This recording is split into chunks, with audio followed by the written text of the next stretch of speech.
Berita TV, demi melindungi produk dalam negeri, Menteri Perdagangan, Zulkifli Hasan musnahan produk impor ilegal. Pemusnahan dilakukan terhadap 12 jenis produk impor yang melanggar aturan, senilai 12 miliar rupiah. Menteri Perdagangan Zulkifli Hasan memimpin langsung pemusnahan produk impor di Sidoarjo, Jawa Timur. Sebanyak 12 jenis produk ditemukan bermasalah dalam proses importasinya. Produk tersebut antara lain produk hewan olahan, makanan, pakaian, hingga alat ukur air. Pemusnahan ini dilakukan sebagai langkah tegas Mendak untuk melindungi produk dalam negeri. Menurut Mendak, Zulkifli Hasan, kemampuan para pelaku usaha mikro kecil dan menengah Indonesia sudah setara dengan negara lain. Namun jika barang impor ilegal ini tetap ada, maka para pelaku UMKM dapat kalah saing dalam pasar, dan mempengaruhi pertumbuhan perekonomian dalam negeri.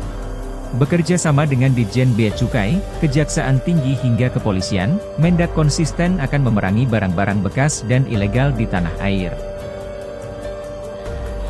Menteri Perdagangan Zulkifli Hasan memimpin langsung pemusnahan produk impor di Sidoarjo, Jawa Timur.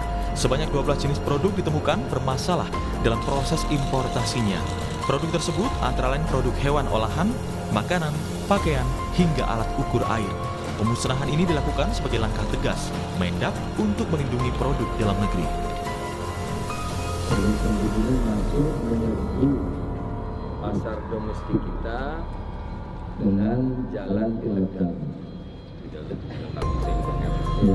Tidak melengkapi dokumen.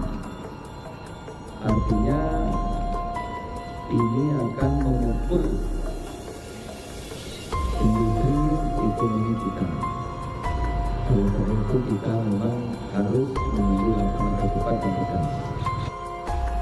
Menurut Mendak Zulkifli Hasan, kemampuan para pelaku usaha mikro kecil dan menengah Indonesia sudah setara dengan negara lain. Namun jika barang impor ilegal ini tetap ada, maka para pelaku UMKM dapat kalah saing dalam pasar dan mempengaruhi pertumbuhan perekonomian dalam negeri. Bekerja sama dengan Ditjen Bea Cukai, Kejaksaan Tinggi hingga Kepolisian, Mendak konsisten akan memerangi barang-barang bekas dan ilegal di tanah air.